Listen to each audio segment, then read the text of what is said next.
नमस्कार, live news में आपका स्वागत है और मैं हूं आपके साथ हिमांशु पास। तो खबरों में आगे बढ़ने से पहले नजर डाल लेते हैं हेडलाइंस पर। केंद्रीय गृह मंत्री अमित शाह का गुजरात दौरा। आज रामपुर में नेत्रहीन महाविद्यालय का शिलान्यास कार्यक्रम में करेंगे शिरकत।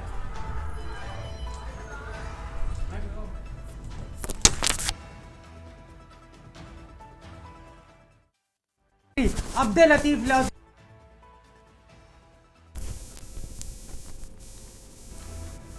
तेलंगाना में सीएम रेवंत रेड्डी ने वास्तु दोष के कारण सचिवालय छोड़ा। पुलिस कमांड सेंटर से काम कर रहे। धनखड़ को लेकर अभय सिंह चौटाला का बड़ा खुलासा। इस्तीफे के बाद सरकारी आवास पे घुटन महसूस हुई तो फार्म हाउस आए। हिसार में सूर्य किरण एयर शो। आज विमान एक साथ उड़ेंगे। 13 पायलटों की टीम बनाएगी हैरत अंगेज करतब। पाकिस्तान के जम्मू कश्मीर के कुपवाड़ा में सीज फायर तोड़ा। बीएसएफ ने आरएसएस पूरा सेक्टर में ड्रोन मार गिराया। आप देख रहे हैं के न्यूज, खबरों का सारथी। अब रुक करते खबरों की। खबर आपको दिल्ली से बता रहे हैं, जहां गृह मंत्री अमित शाह राजस्थान और गुजरात दौरे पर हैं। आपको बता दें, गृह मंत्री करीब 3 बजे दिल्ली से राजस्थान के जोधपुर के लिए रवाना होंगे। साथ ही राजपुर के शिलान्यास कार्यक्रम में भी वे शिरकत करेंगे। इसके साथ ही अमित शाह नेत्रहीन महाविद्यालय के शिलान्यास कार्यक्रम में भी शिरकत करेंगे। इसके साथ बैठकों का दौर भी उनके द्वारा जारी किया रहेगा। आपको बता दें, नेत्रहीन महाविद्यालय में छात्रों और प्रबंधन से संवाद भी वो करेंगे। और शाम करीब 6 बजे जोधपुर से गुजरात के सूरत के लिए रवाना होंगे।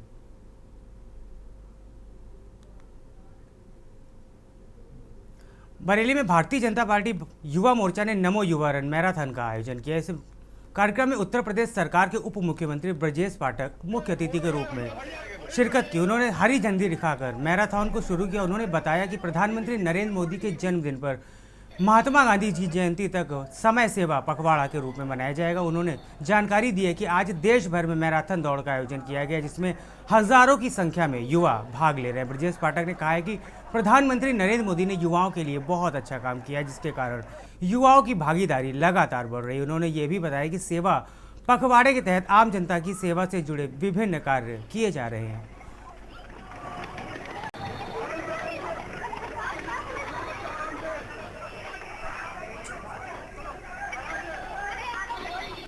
पुरुष खिलाड़ी महिला खिलाड़ी यही रहेंगी।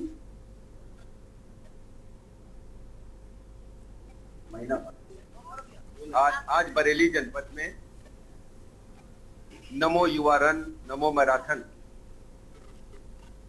युवा मोर्चे ने आयोजित किया है और ये युवा मैराथन पूरे देश में आज संपन्न हो रहा है। पूरे प्रदेश में आज संपन्न हो रहा है। हजारों की संख्या में युवाओं ने प्रतिभाग किया है। आदरणीय प्रधानमंत्री नरेंद्र मोदी जी के जन्म दिवस से लेकर के पूज्य महात्मा गांधी जी की जयंती तक भारतीय जनता पार्टी नेतृत्व सेवा पखवाड़ा के रूप में हर्षोल्लास के साथ मना रही है। इसमें विभिन्न कार्यक्रमों का सेवा के रूप में आयोजन होना, जिसकी शुरुआत 17 सितंबर से रक्तदान शिविर,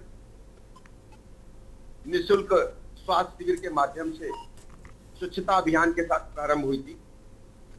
इसमें केंद्र प्रदेश के सभी विभागों के साथ समन्वय स्थापित करके जन जन की सेवा के उद्देश्य को पूरा करने के लिए ये लगातार पखवाड़ा मनाया जा रहा है। उसी अनुक्रम में आज बरेली जनपद में युवा मोर्चे ने एक बृहद स्तर पर युवा मैराथन नमो रन का आयोजन किया था। तो इस आयोजन में बरेली जनपद के हजारों की संख्या में युवाओं ने, स्टूडेंट्स ने प्रतिभाग किया है। मैं सभी ऐसे प्रतिभागी भाई बहनों को बहुत बहुत बधाइयां, शुभकामनाएं देता हूं। विजेताओं को शुभकामनाएं देता हूं और युवा मोर्चे का हृदय की गहराइयों से अभिनंदन करता हूं। बिहार जिले के रोहतास जिले के चेनारी बाजार में शुक्रवार को एक डिबेट शो के दौरान राजद और जदयू नेताओं के बीच तीखी बहस अचानक हिंसक झड़प में तब्दील हो गई। दैनिक अखबार द्वारा आयोजित इलेक्शन एक्सप्रेस कार्यक्रम के दौरान राजद नेता ने इमरान खान ने मंच के पास बैठे जदयू नेता दिनेश राम चंद्रवंशी को अचानक थप्पड़ जड़ दिया। इस हमले के बाद जदयू नेता ने चप्पल निकालकर जवाबी हमला किया, जिससे कार्यक्रम स्थल पर अफरा तफरी मच गई और माहौल पूरी तरह से बिगड़ गया। वही आधे घंटे बाद कार्यक्रम बाधित किया गया। घटना का एक वीडियो वहां मौजूद दर्शकों में किसी ने रिकॉर्ड कर लिया, जो अब सोशल मीडिया पर तेजी से वायरल हो रहा है। इस वीडियो के सामने आने के बाद राजनीतिक हलकों में भी हलचल मच गई। आपको बता दें, जदयू नेता दिनेश राम चंद्रवंशी ने आरोप लगाया है कि मुख्यमंत्री नीतीश कुमार के विकास कार्यों की चर्चा कर रहे थे, तभी राजद नेता ने गला दबाकर मारपीट की और उन्हें गोली मारने की धमकी दी। स्थानीय विधायक मुरारी प्रसाद गौतम ने इस घटना को लोकतंत्र पर बड़ा हमला बताते हुए राजद सत्ता में आई तो बिहार फिर से जंगल राज में लौट जाएगा। वहीं राजद जिला अध्यक्ष रामचंद्र ठाकुर ने घटना को दुर्भाग्यपूर्ण बताते हुए कहा कि डिबेट शो संवाद का मंच है और वहां संयम आवश्यक है। उन्होंने कार्यकर्ताओं से शालीनता बरतने की अपील की है।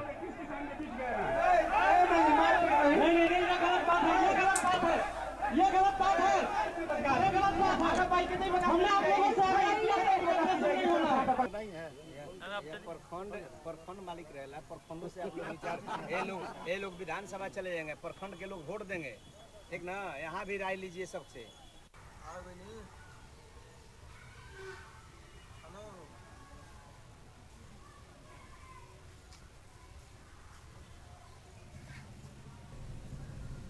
FIR कराने जा रहे हैं।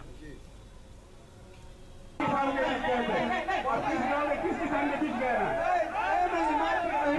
गलत बात है, ये गलत बात है। हमने आप लोगों से प्रखंड मालिक रहेला, प्रखंडों से आप लोग विचार ये लोग विधानसभा चले जाएंगे, प्रखंड के लोग वोट देंगे। निजी चौपाल था बिहार का मुख्यमंत्री जी के विकास को, उसमें अपना डिबेट हम दे रहे थे। आरजेडी के गुंडों ने बोला कि आपने डिबेट सरकार के विकास के क्यों दे रहे हो। हमने कहा कि हम एक जनता हैं, एक सिपाही हैं नीतीश कुमार जी के, बिहार का विकास का डिबेट करना हमारा काम है। अखबार का डिबेट होता है जनता को जागरूक करने के लिए, बात बताने के लिए कि नहीं लोगों को वोट देना है, संवैधानिक अधिकार है, वोट को देना चाहिए। इसमें झगड़ा का कोई महत्व नहीं है। अगर जो कार्यकर्ता साथी झगड़ा करते हैं, सच्चाई है कि झगड़ा का कोई कारण नहीं होना चाहिए। इसमें तार्किक ढंग से अपनी डिबेट को देना चाहिए और डिबेट देख के जनता को इस बात को बताना चाहिए कि नहीं, डिबेट के माध्यम से हम अपनी बात को रख रहे हैं। कल एक अखबार के द्वारा एक चौपाल लगाई गई थी डकबंगला चौराहा चेनारी, मेरी विधानसभा क्षेत्र अंतर्गत, और वहाँ आरजेडी के समर्थकों द्वारा कई समर्थक थे, लेकिन एक समर्थक तो ऐसे निकले जो कि अपनी बात हमारे समक्ष रख रहे थे। उनको मीडिया के द्वारा उनको माइक दी गई थी कि अपनी बात रखें, विधायक जी से आपको जो भी सवाल करनी है, क्षेत्र की समस्या जो भी, उससे बात करें। उस दौरान उन्होंने अपनी बात रखते रखते एक जदयू के समर्थक उनके बगल में बैठे हुए थे, उनके साथ उन्होंने हाथापाई की। इसकी एक वीडियो भी वायरल है, सभी लोगों के पास लगभग वो मौजूद। गाजियाबाद के लोनी बॉर्डर क्षेत्र के बंद फाटक इलाके में नशे के कारोबार खुलेआम फल फूल रहा है। यहाँ पर नशा तस्कर बेखौफ होकर युवाओं को नशे की दलदल में धकेल रहे थे। हर गली मोहल्ले में युवा खुलेआम नशा करते दिखाई दे रहे हैं, जिससे इलाके में माहौल दिन प्रतिदिन बिगड़ता जा रहा है। स्थानीय लोगों के अनुसार नशा करने वाले युवक न सिर्फ अपना जीवन बर्बाद कर रहे हैं, बल्कि नशे की हालत में अपराध करने से भी नहीं चूकते हैं। चोरी, झपटमारी और मामूली बातों पर मारपीट जैसी घटनाएं अब आम हो चुकी। नशे के सौदागरों का आतंक इतना है कि लोग डर के साए में इनके खिलाफ बोलने से घबराते हैं। बंद फाटक चौकी क्षेत्र में मौजूद नशा माफिया स्थानीय युवाओं को आसानी से नशे का सामान उपलब्ध करवा रहे हैं। सबसे चिंताजनक बात तो यह है कि पूरे धंधे की जानकारी पुलिस को होने के बावजूद कोई ठोस कार्रवाई पुलिस की तरफ से नहीं की गई। स्थानीय लोग आरोप लगाते हैं कि शिकायत करने पर भी पुलिस अनसुनी कर देती है, जिससे तस्करों के हौसले और बुलंद होते जा रहे हैं। अब सवाल ये उठता है कि प्रशासन और पुलिस आखिर कब जागेगी। आखिर जल्द कार्रवाई नहीं हुई तो नशा पूरे समाज को खोखला कर देगा। स्थानीय लोगों ने इस अवैध गतिविधि पर सख्त कार्रवाई की मांग की है।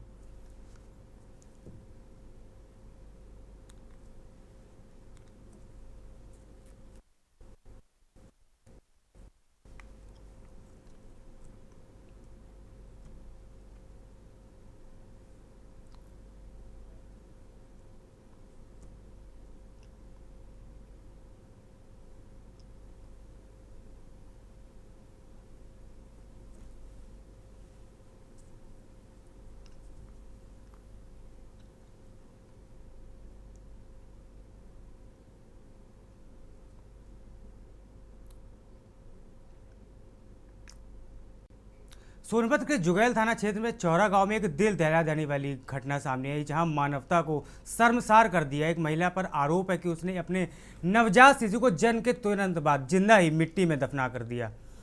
बताया जा रहा है कि महिला कार से आई थी और इस अमानवीय कृत्य को अंजाम देने के बाद मौके से फरार हुई। घटना से पूरे इलाके में गहरा आक्रोश है। हर कोई महिला के इस क्रूर काम की निंदा कर रहा है। वहीं पुलिस ने शव को अपने कब्जे में लेकर पोस्टमार्टम के लिए भेज दिया और मामले की जांच कर रही है।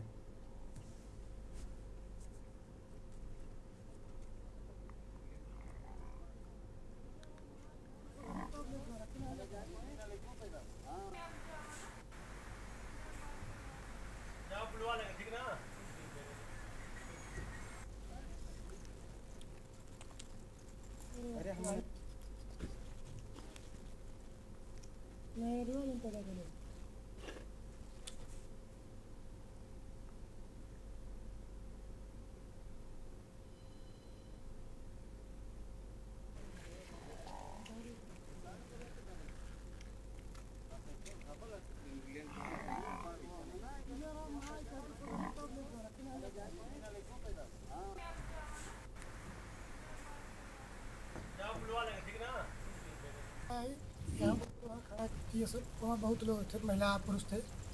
वहाँ पे बच्चा पैदा हुआ, उसके बाद वहाँ से आई लेके महिला एक दो आई थी और यहाँ भाट के चली गई और वहाँ थी। तो उसके बाद हम आए वहाँ, तो वो सब भाग गए थे, हमें नंबर पता नहीं हुआ। तो इसके बाद आए यहाँ देखे तो 2-4 लोग, काफ़ी लोग गाँव के जुड़ गए, तो बच्चा जिंदा था। उसके बाद आधा घंटा बाद मर गया। बोलेरो किस साइड गया? इधर चौपन साइड गया। अनुमान क्या लग सकता है, बोलेरो किस कलर का था? वाइट कलर था। White colour. देख दाखों में कैसा कैसा थे, मतलब बाहरी थे कि नहीं देख पाए हम, उन लोग को नहीं देख पाए, वो गाड़ी में बढ़िया हम आए तो। अच्छा, आपके आदेश पहले चले गए। तो क्या ये बच्चा जिंदा था जब आप आए तो? जी जिंदा था। खबर बाराबंकी से, जहां थाना मसौली क्षेत्र में हुई महिला की हत्या का पुलिस ने पर्दाफाश कर दिया। हत्या के मुख्य आरोपी राजू वर्मा को पुलिस ने मुठभेड़ के बाद गिरफ्तार कर लिया, जबकि दूसरा नामजद अभियुक्त भी पुलिस की गिरफ्त में आ गया। दरअसल गदवापुर गांव की रहने वाली 45 वर्षीय करुणावती शर्मा का शव हाल ही नहर में बरामद किया गया था, जिससे सर पर गंभीर चोट के निशान पाए गए थे। परिजनों की शिकायत के बाद मसौली थाने में हत्या का मुकदमा दर्ज किया गया था। मामले की गंभीरता को देखते हुए पुलिस अधीक्षक ने स्वयं घटनास्थल का निरीक्षण किया और एक विशेष टीम गठित की। पुलिस द्वारा की गई कार्रवाई के दौरान मुख्य अभियुक्त राजू पुत्र मोहले राम मुठभेड़ में गोली लगने से घायल हो गए, जिसे तुरंत अस्पताल में भर्ती कराया गया। पुलिस ने उसके पास से एक अवैध तमंचा, कारतूस और मोटरसाइकिल भी बरामद की है। वहीं उसके दूसरे नामजद आरोपी विपेंद्र कुमार रावत गिरफ्तार कर लिया गया है। जांच में सामने आया कि 19 सितंबर को राजू शर्मा मृतका को बाइक से कहीं ले गया था, जिसके बाद ही महिला लापता हो गई। तो दोनों आरोपी मृतका के गांव के ही रहने वाले बताए जा रहे हैं और पहले से ही जान पहचान में थे। राजू वर्मा के खिलाफ थाना जहांगीराबाद में पहले से ही कई गंभीर आपराधिक मामले दर्ज हैं। पुलिस की त्वरित कार्रवाई से इलाके में राहत की सांस ली जा रही है, जबकि मामले की आगे की जांच पुलिस के द्वारा जारी है।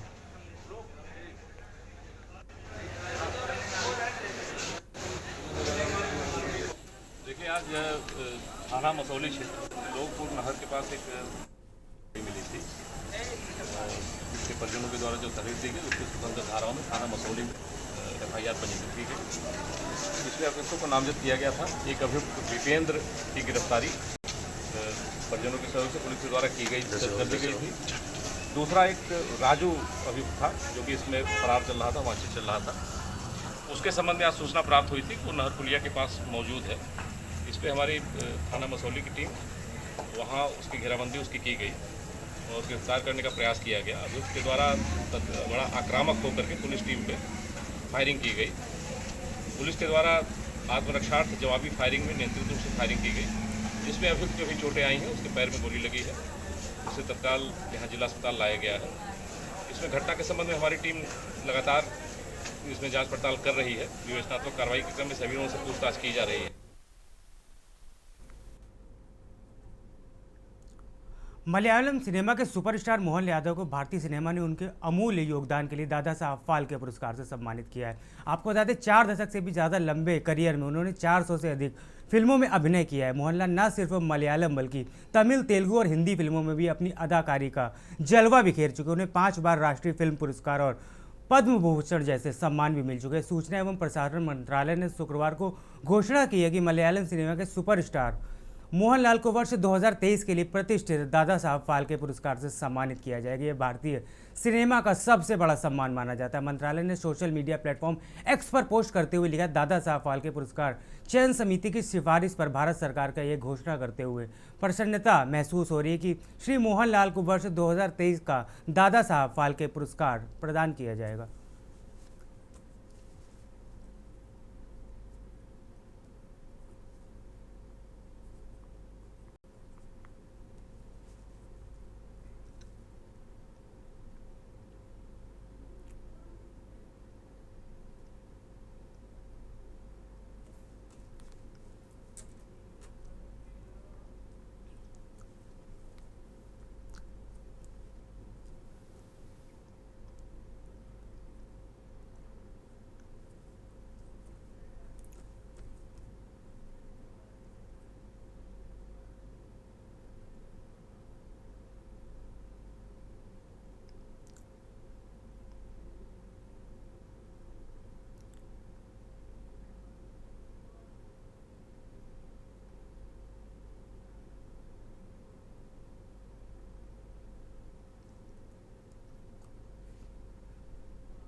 इस बीच अहम जानकारी आपको राजधानी दिल्ली से बता रहे हैं। प्रधानमंत्री मोदी के देश के नाम संबोधन, अहम जानकारी आपको इस वक्त की दिल्ली से बता रहे हैं। शाम 5 बजे पीएम मोदी देश के नाम संबोधित करेंगे। पीएम मोदी का देश के नाम 5 बजे संबोधन किया जाएगा। देश में कल से जीएसटी की दरें लागू होगी, जिस पर पीएम मोदी बात करेंगे। अहम जानकारी आपको बता रहे हैं। शाम 5 बजे प्रधानमंत्री मोदी का देश के नाम संबोधन। 5 बजे पीएम मोदी देश के नाम संबोधित करेंगे। जीएसटी को लेकर पीएम मोदी कर सकते हैं चर्चा। आपको बता दें, देश में कल से जीएसटी की नई दरें लागू होंगी, जिसके चलते पीएम मोदी का देश के नाम संबोधन। शाम 5 बजे पीएम मोदी देश के नाम संबोधित करेंगे, जिस पर जीएसटी को लेकर, कल होने वाली जीएसटी को लेकर पीएम मोदी के द्वारा चर्चा की जा सकती है। आपको बता दें, देश में कल से जीएसटी की नई दरें लागू होंगी, जिसके चलते पीएम मोदी शाम 5 बजे देश के नाम संबोधन करेंगे।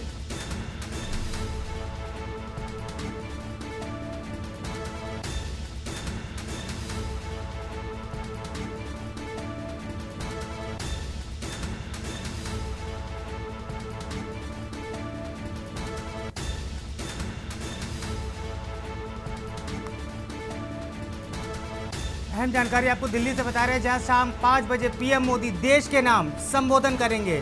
इस पर जीएसटी को लेकर पीएम मोदी के द्वारा जनता से चर्चा की जाएगी।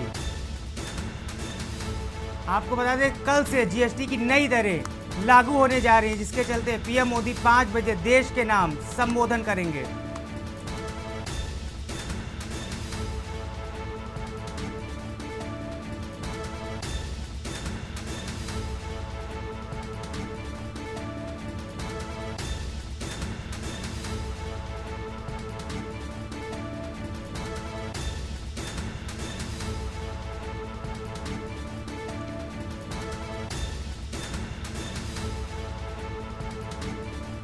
दिल्ली से अहम जानकारी बता रहे हैं, जहां शाम 5 बजे पीएम मोदी का देश के नाम संबोधन।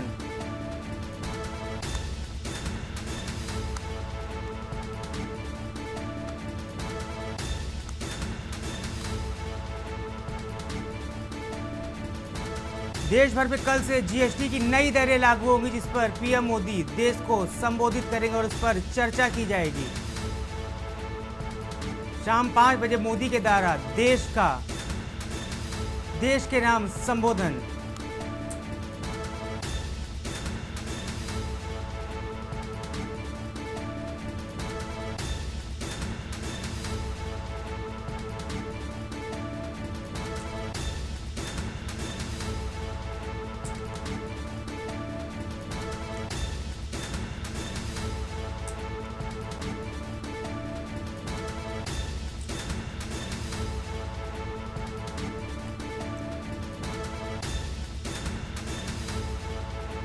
पीएम का देश के नाम 5 बजे संबोधन। देश में कल से जीएसटी की नई दरें लागू हो रही, जिसके चलते पीएम मोदी देशवासियों से चर्चा करेंगे।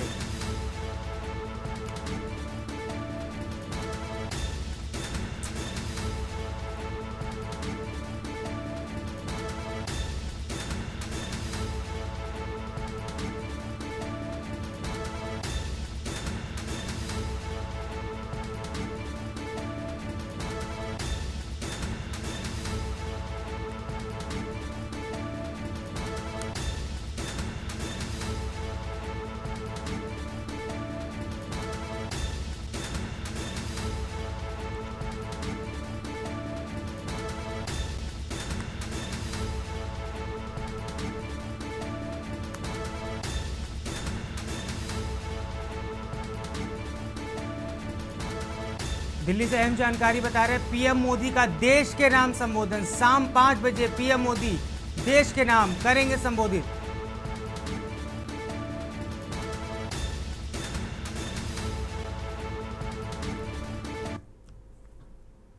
खबर सीतापुर से, जहां जिले में बीते 4 वर्षों से दहशत फैलाने वाली खतरनाक बाघिन को आखिरकार वन विभाग ने पकड़ लिया। यह कार्रवाई माहौली थाना क्षेत्र के नरनी गांव में अंजाम दी गई, जहां बाघिन की लगातार मौजूदगी से ग्रामीणों में भय व्याप्त था। बाघिन को पकड़ने के लिए दुधवा और करतनी घाट से आई विशेष टीमों ने संयुक्त ऑपरेशन चलाया। इसके साथ ही ट्रैकुलाइजर गन की मदद से बाघिन को बेहोश किया गया, जिसके बाद उसे सुरक्षित तरीके से एक विशेष पिंजरे में बंद कर लिया गया है। इस ऑपरेशन में 50 से अधिक वनकर्मी, पशु चिकित्सक और तकनीकी विशेषज्ञ शामिल है। बताया जा रहा है यह बाघिन पिछले 4 सालों से 50 से अधिक लोग और मवेशियों को हमला कर चुकी है। उनमें से कई हमलों में लोगों की जान भी चली गई, जबकि कई घायल हुए। ग्रामीणों की शिकायतों और बढ़ते हमलों को देखते हुए वन विभाग ने इस बार विशेष रणनीति बनाई और सफलता हासिल की। बाघिन की स्वास्थ्य निगरानी के लिए डॉक्टरों की टीम लगातार उस पर नजर बनाए हुए है। आपको बता दें, इस कामयाबी के बाद माहौली क्षेत्र के ग्रामीणों ने राहत की सांस ली, और जो अब तक बाघिन के डर से खेतों और जंगलों में जाने से भी घबरा रहे थे, यह ऑपरेशन वन विभाग की एक बड़ी उपलब्धि के रूप में देखा जा रहा है।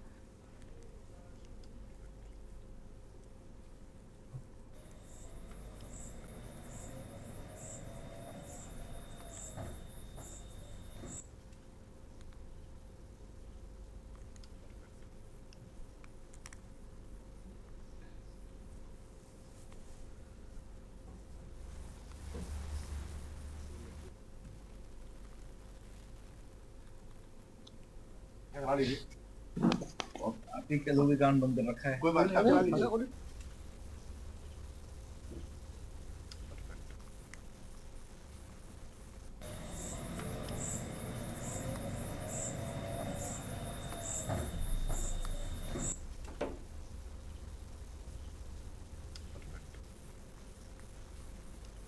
बेसिकली पिछले 1 महीने से लगभग माहौली क्षेत्र के अंतर्गत एक बाघ का मूवमेंट हो रहा था, और 22 तारीख को एक अनफॉर्चुनेट इंसिडेंट हुआ था। उसके बाद से हमारी एक्टिवली वहाँ पे टीम अग्रेसिवली वहाँ पे मॉनिटरिंग कर रही थी। हमने वहाँ एक कमांड सेंटर बनाया और उच्च अधिकारियों से जो निर्देश हमें मिले थे उस अकॉर्डिंग हमने कार्रवाई की, और NTCA की जो SOP कहती है उसके अकॉर्डिंग हमने प्लान किया और हमने टीम गठित की। लगभग 50 से ज़्यादा लोग यहाँ पे सीतापुर जनपद की विभिन्न रेंजों के लोग हमने वहाँ पे टीम ड्यूटी लगाई थी। इसके अलावा बाहर की जनपद के भी 20 लोग ड्यूटी लगी थी। हमें दुधवा टाइगर रिजर्व और कतरनी घाट वाइल्ड लाइफ सेंचुरी से एक्सपर्ट डॉक्टर्स की टीम हमने बुलाई, WTI NGO से टीम बुलाई, और काफ़ी अन्य लोगों से भी हमने संपर्क किया जिनकी हमें मदद मिली। हमने एक वहाँ कमांड सेंटर स्थापित किया, वहाँ पे हमने कई जगह पिंजरे भी लगाए, और फाइनली हमने वहाँ पे कुछ मचान्स बनाए थे जहाँ पे हमारी डॉक्टर की टीम बैठ के वेट करती थी। अगर बाघिन का मूवमेंट वहाँ होता है तो हम उसको कंट्रोल करेंगे। हमने उच्च अधिकारियों से जो परमिशन ली थी केमिकल कैप्चर करने की, हमें मिल गई थी, और उसी अकॉर्डिंगली हमने यहाँ आज शाम को उसको बाघिन को जब उसने पर्वे का शिकार करने की कोशिश की तब उसको हमने मार दिया।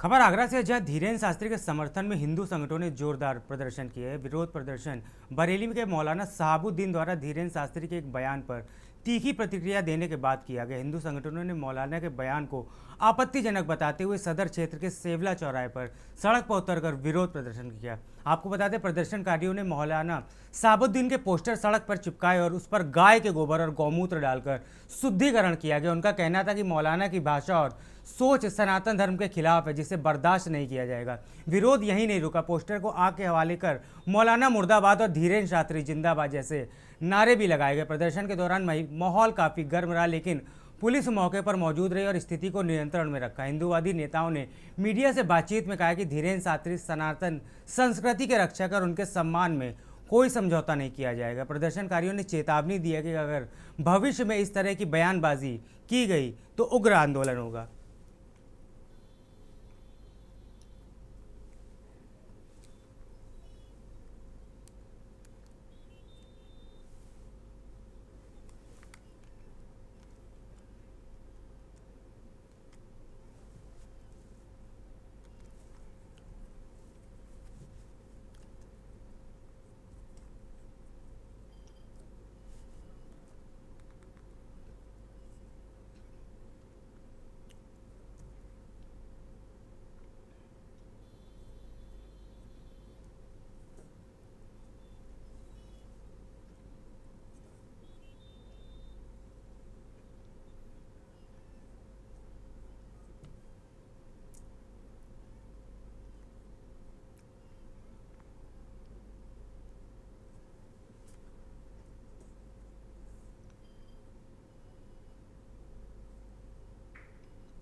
खबर औरैया से जहां लखनऊ लोक भवन से मुख्यमंत्री योगी आदित्यनाथ ने मिशन शक्ति 5.0 का शुभारंभ किया, जिसके तहत प्रदेश के 1647 थानों में नव स्थापित मिशन शक्ति केंद्रों का उद्घाटन किया गया। इस अवसर पर एसओपी पुस्तिकाओं और विमोचन योजनाओं के लाभार्थियों से संवाद भी उत्पन्न हुआ। और आपको बता दें, औरैया जिले में कार्यक्रम का लाइव प्रसारण उत्साहपूर्वक देखा गया। एसपी अभिषेक भारती के निर्देशन में कोतवाली औरैया पर अधिकारियों व कर्मियों ने कार्यक्रम में भाग लिया। थाना व सर्किल क्षेत्रों में पुलिसकर्मी और स्थानीय नागरिक शामिल हुए और महिला सुरक्षा को सर्वोच्च प्राथमिकता देने का संकल्प लिया गया। यह पहल नारी सुरक्षा, सम्मान और स्वावलंबन को समर्पित है, जो प्रदेश में महिला सशक्तिकरण की दिशा में एक बड़ा और सराहनीय कदम है।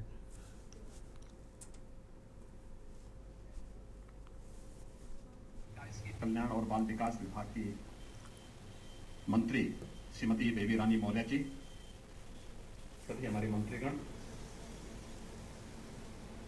आज के इस समारोह में उपस्थित लखनऊ की महापौर श्रीमती सुषमा खरगवाल जी, माननीय सांसद श्री संजय सेठ जी, आज 204 टेक होम राशन, इसके माध्यम से 60,000 महिला स्वयंसेवी समूह की बहनें अलग अलग जनपदों में आज के इस समारोह में उपस्थित हमारे मंत्रीगण शाहजहांपुर में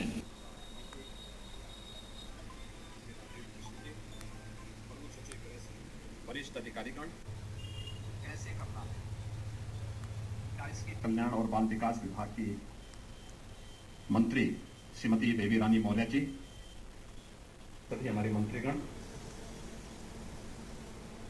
आज के इस समारोह में उपस्थित लखनऊ की महापौर श्रीमती सुषमा खरगवाल जी, माननीय सांसद श्री संजय सेठ जी, आज 204 टेक होम राशन, इसके माध्यम से 60,000 महिला स्वयंसेवी समूह की बहनें अलग अलग जनपदों में आज के इस समारोह में उपस्थित हमारे मंत्रीगण शाहजहांपुर में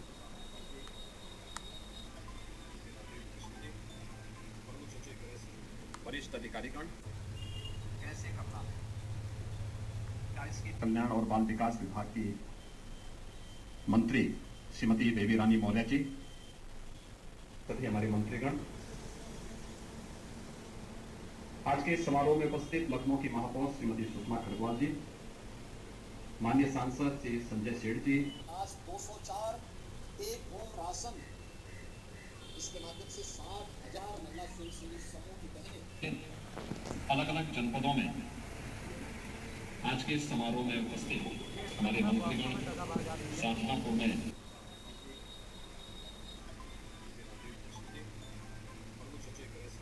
वरिष्ठ अधिकारीगण, कल्याण और बाल विकास विभाग की मंत्री श्रीमती बेबी रानी मौर्य जी, सभी हमारे मंत्रीगण, आज के इस समारोह में उपस्थित लखनऊ की महापौर श्रीमती सुषमा खरगवाल जी, माननीय सांसद श्री संजय सेठ जी, आज 204 टेक होम राशन, इसके माध्यम से 60,000 महिला स्वयंसेवी समूह की बहनें अलग अलग जनपदों में आज के इस समारोह में उपस्थित हमारे मंत्रीगण शाहजहांपुर में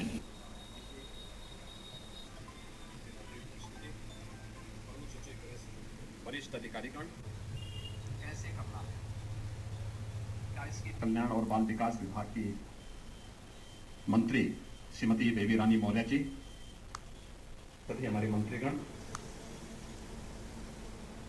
आज के इस समारोह में उपस्थित लखनऊ की महापौर श्रीमती सुषमा खरगवाल जी, माननीय सांसद श्री संजय सेठ जी, आज 204 टेक होम राशन इसके माध्यम से 60,000 महिला स्वयंसेवी समूह की बहनें अलग अलग जनपदों में आज के इस समारोह में उपस्थित हमारे मंत्रीगण शाहजहांपुर में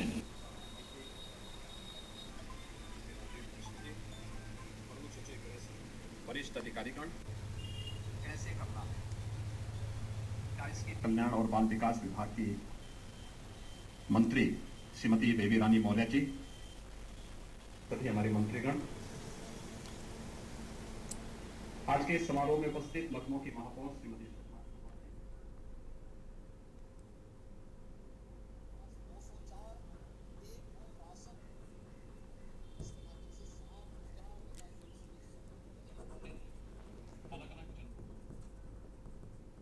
आज के इस समारोह में उपस्थित हमारे मंत्रीगण शाहजहांपुर में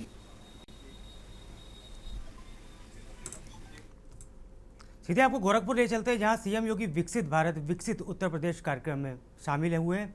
क्या कुछ कहते हैं, आइए आपको सुनाते हैं। यहाँ पर आयोजित है। इस समारोह में उपस्थित उत्तर प्रदेश सरकार में मंत्रिमंडल के मेरे वरिष्ठ सहयोगी श्री स्वतंत्र जी, इस क्षेत्र के विधायक श्री महेंद्र पाल सिंह जी, गोरखपुर के महापौर डॉक्टर मंगलेश श्रीवास्तव जी,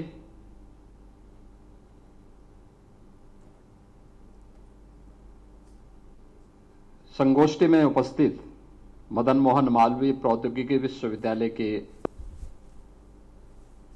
कुलपति प्रोफेसर जयप्रकाश सैनी जी, दीनदयाल उपाध्याय गोरखपुर विश्वविद्यालय के कुलपति प्रोफेसर पूनम टंडन जी, मां पाटेश्वरी विश्वविद्यालय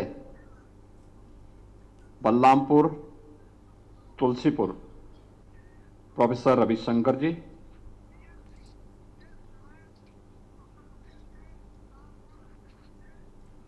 निदेशक और मुख्य कार्यकारी AIIMS Gorakhpur major general doctor Vibha Dutta ji, medical director MP Birla समूह हॉस्पिटल डॉक्टर संजय माहेश्वरी जी, भारत के पूर्व औषधि महानियंत्रक और उत्तर प्रदेश सरकार के pharma adviser doctor GN Singh ji, Uttar Pradesh सरकार के economic adviser doctor KB Raju ji, Mahayogi Gorakhnath विश्वविद्यालय के कुलपति डॉक्टर Surendra Singh ji, BRD medical college के प्रधानाचार्य doctor Ram Kumar ji, Guru Gorakhnath medical college hospital and research centre के प्रधानाचार्य डॉक्टर अनुराग श्रीवास्तव जी, आज के इस महत्वपूर्ण संगोष्ठी में उपस्थित गोरखपुर के विभिन्न अलग अलग क्षेत्रों में नेतृत्व प्रदान करने वाले अकादमिक संस्थाओं में, स्वास्थ्य के क्षेत्र में, इंडस्ट्री के क्षेत्र में, कॉमर्स के क्षेत्र में और अलग अलग क्षेत्रों में नेतृत्व प्रदान करने वाले हमारे सभी यहां पर उपस्थित महानुभाव, महायोगी गोरखनाथ विश्वविद्यालय के सभी आचार्यगण और यहाँ के सभी युवा उत्साही हमारे छात्र छात्राएं, आज पितृविसर्जन का पावन पर्व भी है। पितृविसर्जन अपने पूर्वजों के प्रति कृतज्ञता ज्ञापित करने का, और मुझे प्रसन्नता है कि हमारे भारत की परंपरा में यह मान्यता है कि जिसके प्रति हम कृतज्ञता ज्ञापित करते हो, आभार व्यक्त करते हैं, तो उसके अनुरूप बनने का प्रयास, उनका जो सपना है, उनका जो संकल्प है, हम उसके अनुरूप अपने आप को बना सकें। हमारे पूर्वजों ने देश की आजादी के लिए अपना सब कुछ समर्पित किया, और उनका सपना था भारत दुनिया की एक ताकत बने। और पितृविसर्जन के अवसर पर हम सब विकसित भारत और विकसित उत्तर प्रदेश की संगठन का हिस्सा बन रहे हैं। तो अपने पूर्वजों के प्रति इससे बड़ी श्रद्धांजलि और इससे बड़ा नमन दूसरा नहीं हो सकता है। मैं इसके लिए आयोजकों को सबसे पहले हृदय से धन्यवाद देता हूं कि उन्होंने इस संगोष्ठी के लिए विश्वविद्यालय, हम लोगों ने अचानक, मैंने अगस्त प्रथम सप्ताह में उत्तर प्रदेश विधानसभा और विधान परिषद में इस मुद्दे पर चर्चा हो, इसके लिए मैंने दोनों सदनों के जो पीठासीन अधिकारी थे, विधानसभा के अध्यक्ष और विधान परिषद के सभापति, इन दोनों से मैंने इस बारे में आग्रह किया था।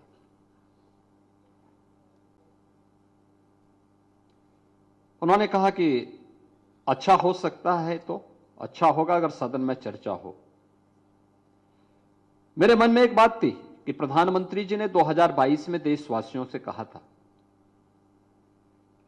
कि हम देश की आजादी के 75 वर्ष पूरा कर रहे हैं, देश की आजादी का अमृत महोत्सव वर्ष हम मना रहे हैं, लेकिन 2047 जब ये देश अपनी आजादी के शताब्दी महोत्सव मना रहा होगा, हो सकता है उस समय बहुत सारे लोग न हो, लेकिन जो पीढ़ी आएगी वह हम सब को स्मरण कर सके कि हमारे पूर्वजों ने हमारे लिए एक ऐसा भारत बनाया है, जो भारत हम सब की आशाओं के अनुरूप है, हमारी आकांक्षाओं की पूर्ति कर रहा है। उस भारत के निर्माण के लिए उस समय जो बातें प्रधानमंत्री जी ने कही थी, विकसित भारत की संकल्पना को आगे बढ़ाने के लिए कि हर भारतीय को विकसित भारत के लिए क्या करना होगा, पंच प्रण के साथ आगे बढ़ना होगा। ये पंच प्रण, उन्होंने कहा कि गुलामी के अंशों को सर्वथा समाप्त करना, गुलामी की मानसिकता को समाप्त करना। गुलामी के अंशों का मतलब गुलामी की मानसिकता को, अपने अंदर की हीन भावनाओं को दूर करना, विरासत का सम्मान करना, अपने पूर्वजों की परंपरा पर गौरव की अनुभूति करना,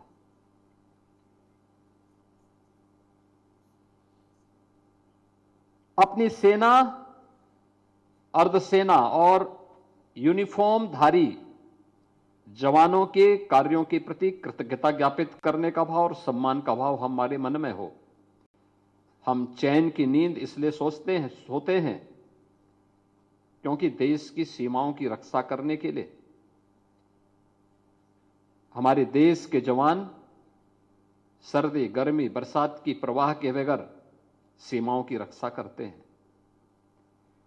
हम चैन की नींद इसलिए सोते हैं क्योंकि पैरामिलिट्री या पुलिस का जवान 24 घंटे ड्यूटी पर मुस्तैद रह करके रक्षा देने का कार्य करता है, उसके प्रति भी एक सम्मान का भाव और कृतज्ञता का भाव हमारे मन में होना चाहिए।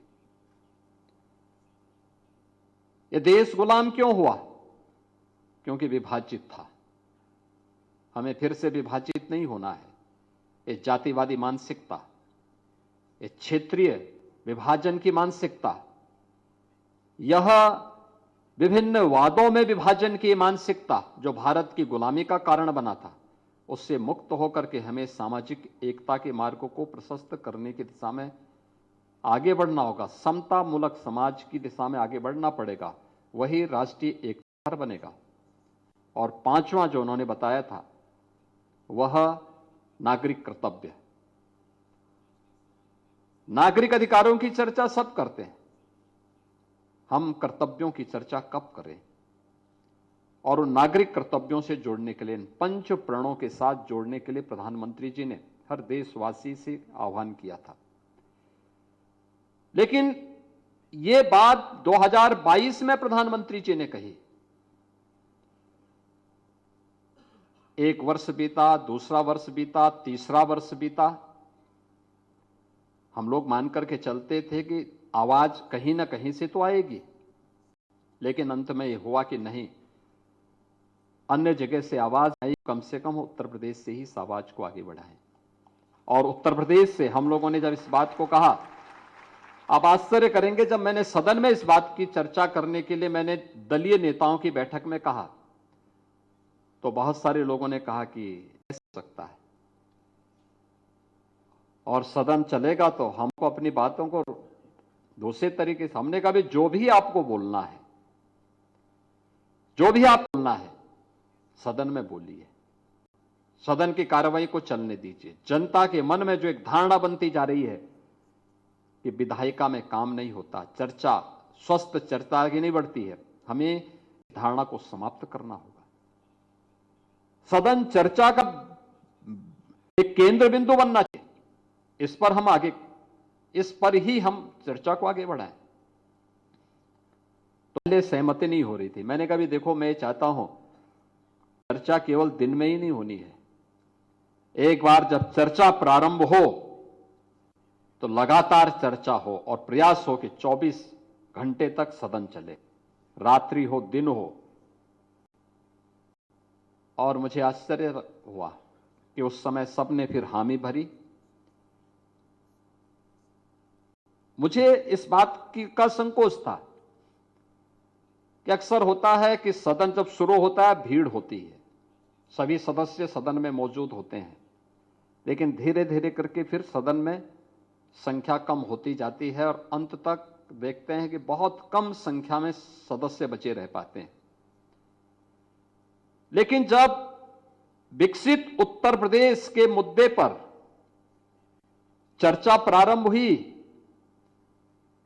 तो मैं देर रात्रि में 11 बजे जब सदन में देखने के लिए गया कि क्या स्थिति है, आप आश्चर्य करेंगे कि तब भी उत्तर प्रदेश विधानसभा में 403 विधायकों में से लगभग 300 से ऊपर सदस्य वहां मौजूद थे और विधान परिषद में 100 में से 70-80 विधान परिषद सदस्य सदन में मौजूद होकर के उस चर्चा में अपनी अपनी बातों को रख रहे थे।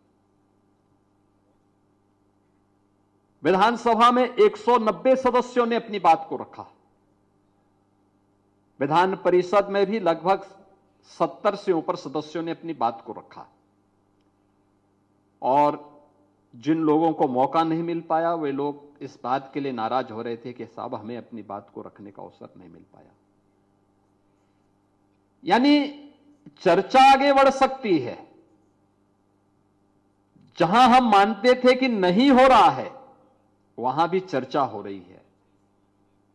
तो हम लोगों ने उसी चर्चा को आगे बढ़ाने के लिए इस कार्यक्रम को प्रदेश भर में फिर 300 से अधिक ऐसे इंटेलेक्चुअल को, जिसमें अवकाश प्राप्त मुख्य सचिव, अपर मुख्य सचिव, प्रमुख सचिव, अवकाश प्राप्त कुलपतिगण, शिक्षाविद, वैज्ञानिक, अलग अलग क्षेत्र से जुड़े हुए विशेषज्ञों की एक टीम उत्तर प्रदेश के अंदर हम लोगों ने इकट्ठा की और उन लोगों से मैंने चर्चा की। मैंने कहा भी आप क्या उत्तर प्रदेश की विभिन्न अकादमिक संस्थाओं में जा सकते हैं? आज की पीढ़ी को क्या विकसित उत्तर प्रदेश और आत्मनिर्भर उत्तर प्रदेश के संकल्पना के साथ इन मुद्दों पर चर्चा करने के लिए आप आगे बढ़ सकते हैं? वे सभी खुश हुए। उन्होंने कहा हम चलेंगे। और मुझे प्रसन्नता है कि वह क्रम अभी लगातार चल रहा है। अलग अलग संस्थाओं में उन लोगों ने जाकर के अब तक 110 से अधिक अकादमिक संस्थाओं में, विश्वविद्यालयों में उन लोगों ने भ्रमण किया है और वे टीमें अलग अलग जगह जाकर के इन मुद्दों पर न केवल जनता से संवाद बना रही हैं, बल्कि अलग अलग सेक्टर से जुड़े हुए लोगों के बहुमूल्य विचारों को भी आमंत्रित कर रही है। और ये मेरा सौभाग्य है कि मैं परसों गाजियाबाद में था। गाजियाबाद में इसी मुद्दे पर भारतीय जनता पार्टी ने और वहां के कुछ उद्यमियों ने इसी प्रकार की एक संगोष्ठी रखी थी। आज मुझे इस संगोष्ठी का हिस्सा बनने के लिए गोरखपुर में आना पड़ा है और गोरखपुर में आज मैंने 2 संगोष्ठी रखी हुई हैं यहां पर। उसमें से एक मुझे विश्वविद्यालय में मौका मिल रहा है, एक सिटी में ही एक दूसरी संगोष्ठी में भी, जो विकसित उत्तर प्रदेश और आत्म उत्तर प्रदेश को लेकर के ही है। उस पर भी आज हम लोग चर्चा को आगे बढ़ाएंगे। महत्वपूर्ण यह है कि यह एक विषय चर्चा का विषय बन रहा है और मेरा यह मानना है विचार कभी मरता नहीं है। अगर विचार सामने आया है तो मूर्त रूप भी लेगा, अवश्य लेगा। और उसी विश्वास के साथ आज हम सब इस विषय को लेकर के आगे बढ़ रहे हैं। प्रधानमंत्री जी ने जब विकसित भारत की बात कही थी तो उस समय पंच प्रण के साथ उन्होंने 9 संकल्प भी देशवासियों के सामने दिए थे और वे बहुत छोटे छोटे हैं, जिसको हम सामान्य सी उसमें कह सकते हैं। हमारे दैनिक दिनचर्या के हिस्से किसी न किसी रूप में बनते हैं। जिसमें उन्होंने कहा था कि हमें जल के संरक्षण की दिशा में कार्य करना चाहिए, पानी बचाने का प्रयास करना चाहिए, जितना हो सके उतना ही खर्च करें। यानी अगर सरकार दे रही है तो हम जितना खर्च कर लें उतना नहीं। ये भी अपने आप में एक अपराध की श्रेणी में आता है जब हम फिजूल खर्ची करते हैं। तो जल संरक्षण, दूसरा पर्यावरण की दृष्टि से एक पेड़ मां के नाम। हर व्यक्ति कम से कम एक पेड़ जरूर लगाएं और जिसको लगा रहे हैं उसका संरक्षण भी करें। तीसरा स्वच्छता का मिशन। स्वच्छता के बारे में इस क्षेत्र के से अच्छा और कोई उसकी ताकत नहीं पहचानता।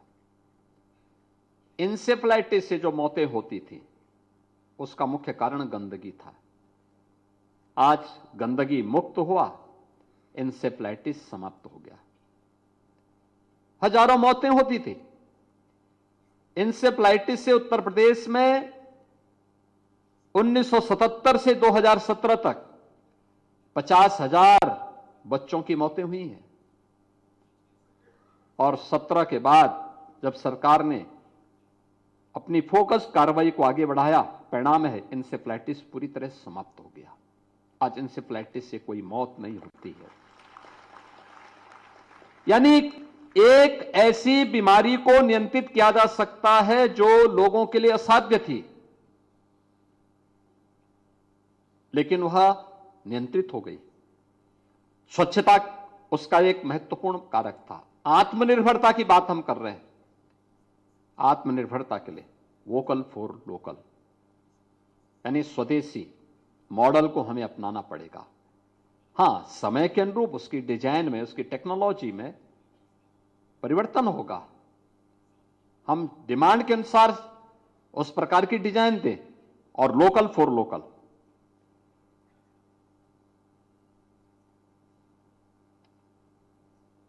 पांचवा, देश दर्शन। हम घूमने के लिए जाते हैं विदेशों की ट्रिप की बजाय अगर अपने ही देश के अंदर हमें स्पिरिचुअल टूरिज्म में जाना है तो क्या हमारे तीर्थ यहां पर हैं, 4 धाम यहां पर हैं, 51 शक्तिपीठ यहां पर हैं, 12 ज्योतिर्लिंग यहां पर हैं, सब कुछ तो यहां पर हमारे हैं। हमें हेरिटेज टूरिज्म की दृष्टि से देखना है, वह भी भारत के अंदर है। एक लंबी लड़ाई दासता के खिलाफ भारत ने लड़ी है, आक्रांताओं के खिलाफ लड़ी है। हमें को टूरिज्म के लिए देखना है तो भारत से अच्छा कहां है? फिर हम बाहर क्यों भागना चाहते हैं? अपने ही देश में अपना पैसा अपने ही देश में खर्च करिए। नेचुरल फार्मिंग को बढ़ावा देना, यानी नेचुरल फार्मिंग, ये जितनी भी केमिकल फर्टिलाइजर की, पेस्टिसाइड की साइड इफेक्ट हैं, कैंसर के रूप में, किडनी फेल्योर के रूप में, और भी तमाम प्रकार की बीमारियों के रूप में जिस रूप में देखने को मिल रही हैं, एक अनुमान है कि आने वाले कुछ समय के बाद भारत यानी मधुमेह का एक बहुत बड़ा वो बनने जा रहा है। इससे बचने के लिए संयमित और नियमित दिनचर्या, और इसके लिए खान पान से लेकर के हर एक उसको हमें व्यवस्थित करना पड़ेगा अभी से। और इसके लिए नेचुरल फार्मिंग लागत को भी कम करता है, उत्पादन को भी उससे बेहतर बनाने में, और स्वस्थ दिनचर्या के लिए एक स्वस्थ भोजन की व्यवस्था के साथ आपको जोड़ता है। हेल्दी लाइफ स्टाइल को अपनाना, यानी समय पे जगना, समय पे उठना, योगासन करना, मॉर्निंग वॉक के साथ निकलना, ये सभी कार्यक्रमों के साथ जोड़ने की कार्रवाई। 8वां, योग और खेल के जीवन में लाना, और 9वां, किसी न किसी नेशनल मिशन के साथ जोड़ करके गरीबी हटाने के साथ, किसी गरीब की सहायता के साथ, किसी दिव्यांग की सहायता के साथ, किसी महिला की सहायता के साथ, किसी निराश्रित बच्चे की सहायता के लिए अपने आप को समर्पित करना।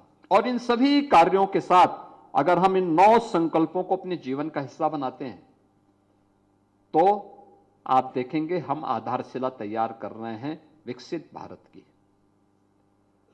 पंचप्रण के साथ 9 संकल्प जो हमारे दैनिक जीवन के हिस्से हैं, जो हमें उस प्रक्रिया का हिस्सा बनाती है, वह अत्यंत महत्वपूर्ण है। और इसकी शुरुआत मैं करना चाहूंगा अपने और दुनिया के सबसे पुराने महाकाव्य रामायण से। देखिए, हर देश का अपना एक कैरेक्टर होता है, उसका अपना एक नेशनल कैरेक्टर होता है। आप दुनिया के अंदर कहीं भी जाएंगे, फ्रांस में जाएंगे, कला के प्रेमी मिलेंगे। आप जर्मनी में जाएंगे, टेक्नोलॉजी के प्रति उनका उतना ही बड़ा आग्रह होगा। आप ब्रिटेन में जाएंगे, उनके मन में व्यवसाय के प्रति उतना ही बड़ा आदर का भाव होगा। आप भारत के अंदर जाएंगे तो पूरे भारत के अंदर आप देखते होंगे कि कमोवेश भारत का हर नागरिक आध्यात्मिक वृत्ति के साथ जुड़ा होता है। किसी न किसी रूप में उसके मन में यह भाव होता है,